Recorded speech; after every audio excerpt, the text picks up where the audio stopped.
Hey guys, welcome back to another episode of the Butterfly Effect podcast, and today we are revisiting the Dark Pictures anthology, more specifically The Devil in Me. Now, one of our followers on Discord, ContentLover, has sent us in some unseen content from The Devil in Me. We've got storyboards, we've got pictures, we've got audio, there's lots to dissect here. So before we go any further, a huge thank you to ContentLover because there's some really good stuff here.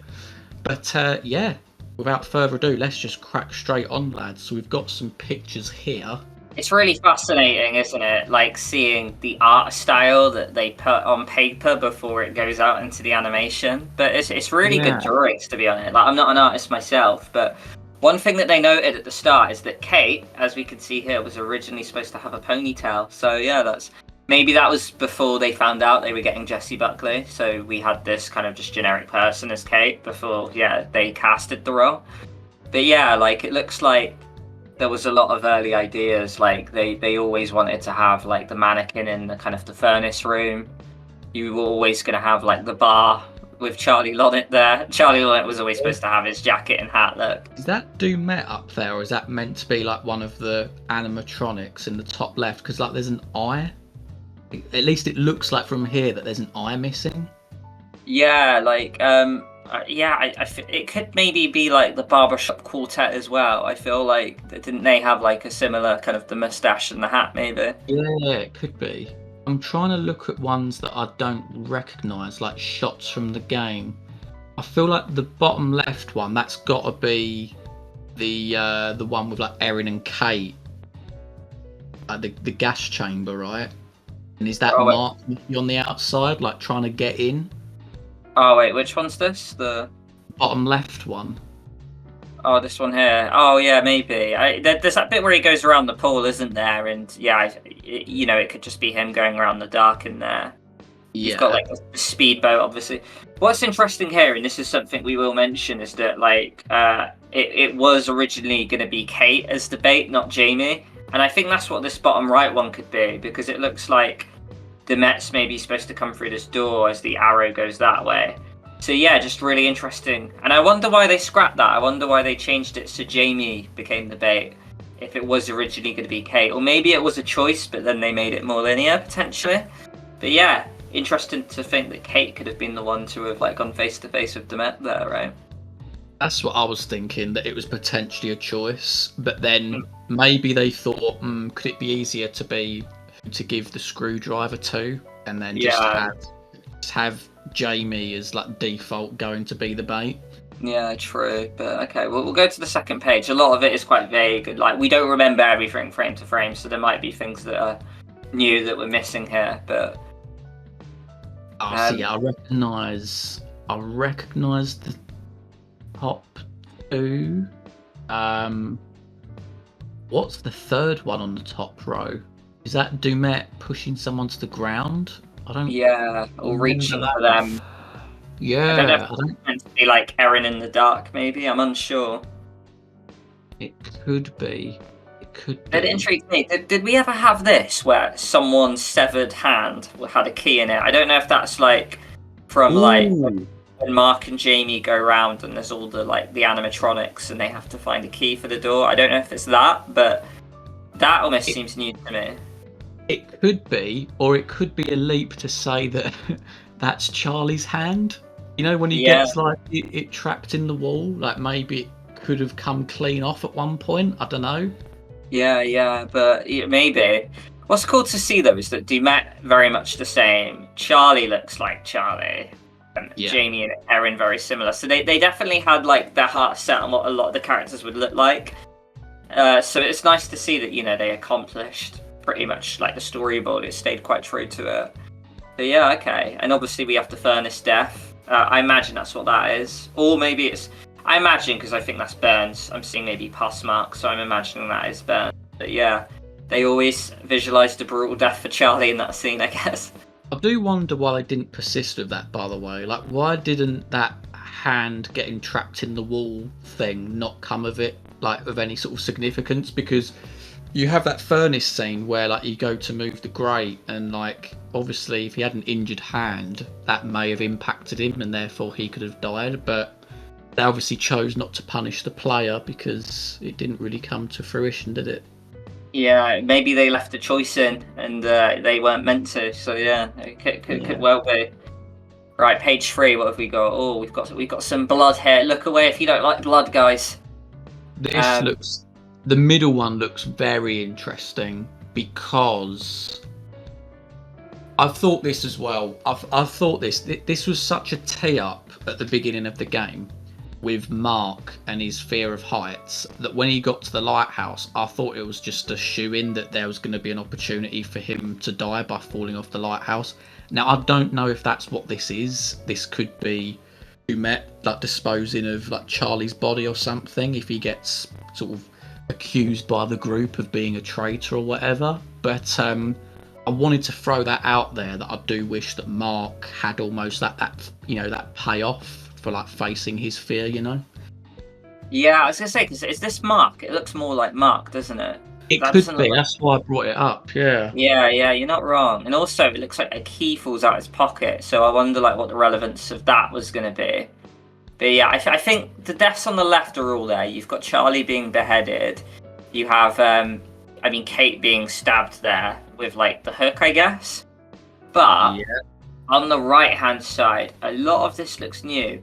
I don't remember anyone being killed with like being pulled through a trap door and someone's trying to pull them through. I don't think that was a death we saw, did we?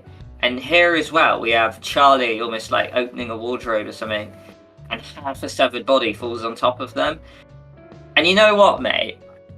They're really memorable, and it's almost a shame that's been cut. I know, I'm pretty sure, by the way guys, as an FYI, if you're sort of liking this content, do go check out our analysis of The Devil in Me. I'm pretty sure I said this in there, but there were missed opportunities in The Devil in Me. I feel like even when you're with Mark and there's like the acid baths, there's a couple of traps, like that one where you see the mannequins hooked up to it and you've got like the big saw thing in the middle. They could have played around with so much more, and like you say, these bottom ones in the right here do look pretty good. Yeah, we have someone being scalped here. I mean, this is the glass wall trap, I guess, so that remains the same. But yeah, these ones here, all fairly new. But yeah, they're really interesting. So we were deprived of a few deaths, apparently. But I get it, this is a storyboard concept. They probably just romanticized some ideas and they had to strip back on some of it, which is a shame, but got to do what you got to do. What else have we got? Okay, so this is clearly the Charlie death here. So did he have a script in his mouth in the thing? I don't think he did he? I don't think he did. I think he had his shirt open and it had like traitor written across it. Yeah. So yeah, explicit, right? Yeah, but yeah, like obviously here he doesn't have that. So like they obviously switched that up quite a bit. Are you able to zoom in on the left one, mate? Because I think I see the word Holmes there, or am I just? Oh yeah, H.H. Holmes by Charlie Lonnet. So it's almost like a script he's made. Yeah. Nice. Or that's been fabricated because we know that Mr. Dumet liked to tinker with online fabrication. So we've got someone's like head in water, I guess maybe. But yeah, okay. What else? So we've got the lobby. I mean, pretty standard. It looks like they had more film equipment set up, which I don't think they ever got around to doing. I was just gonna say I really liked the lobby. I thought it was like one of the best like rooms in the entire game. Yeah. It really gave off that oldie worldy hotel vibe. It seems like they brought it to life pretty well. That's really cool to see. Well, so you know what? Like I had a little look at these before, and I never knew it actually went this far. So these are all completely new to me. So we have like the light equipment being broken. There's quite a few shots for this. So like it was almost like this was supposed to be a key scene, but nothing was really elaborated on that. I don't know like how that happened, but yeah, so this probably got scrapped, right?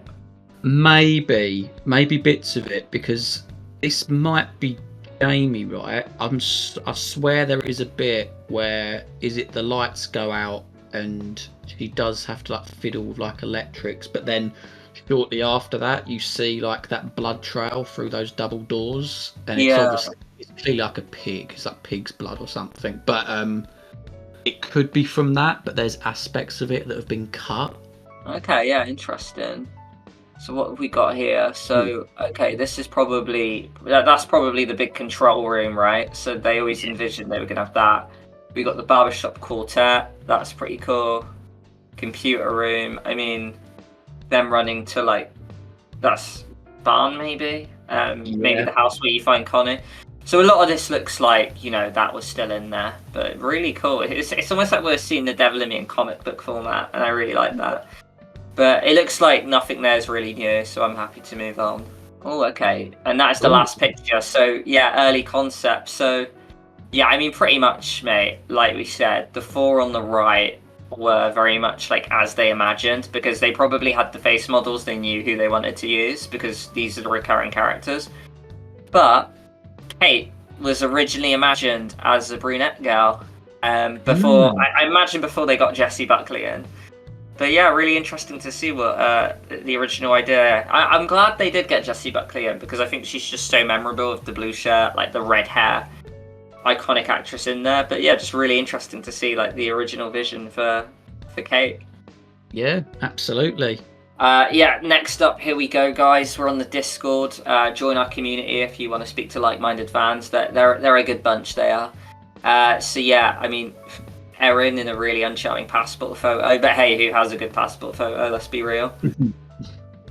I mean, this is interesting, lad. There's some stuff there about Baghdad, and I'm like, is this a crossover, or like, because it mentions Iraq as well? Is this like a crossover with House of Ashes as well? But in the top left, I did look earlier, and there's some like scribbles of like character notes, which I believe you can find in, when you're like in that control room and you're looking through the files, and it's like Dumet's made notes on all of the characters. I think that's what this is. Yeah. Okay, yeah. Replace engine on trapdoor. Yeah, because you pretty much have like, I don't know if this was just kind of them writing the characters, what they wanted from them. 49-year-old smoker. Kate Wilder's supposed to have PTSD, anxiety, asthma. So yeah, clearly they had early visions for the characters, maybe. But yeah, I'm so intrigued. This is like House of Ashes locations, right? And yeah, somehow it's on the Devil in Me storyboard. So super interesting to see what the vision was there. Right, lad. Don't know about you, but there's something glaringly, obviously different here.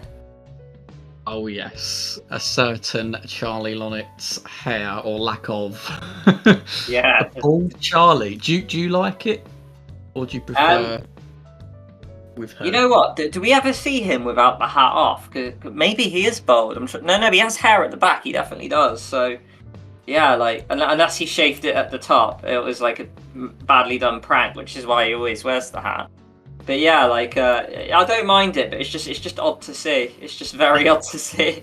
I love the idea that there's some devs behind the scene. They've like given him with like no hair, and they've went no. This guy needs hair.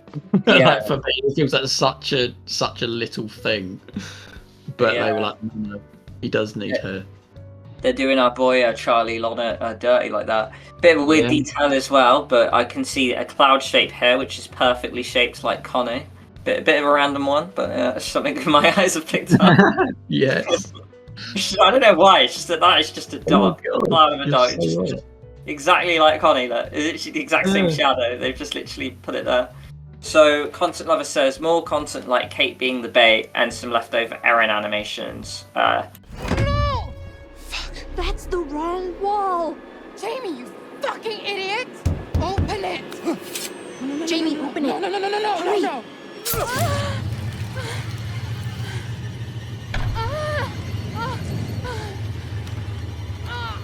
Stop! Please!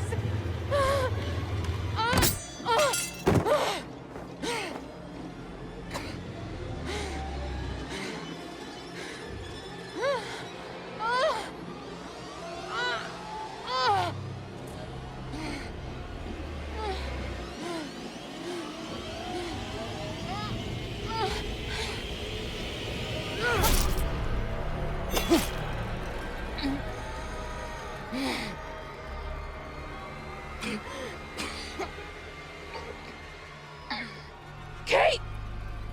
Oh my god! Oh my god! Fuck. It's all my fault.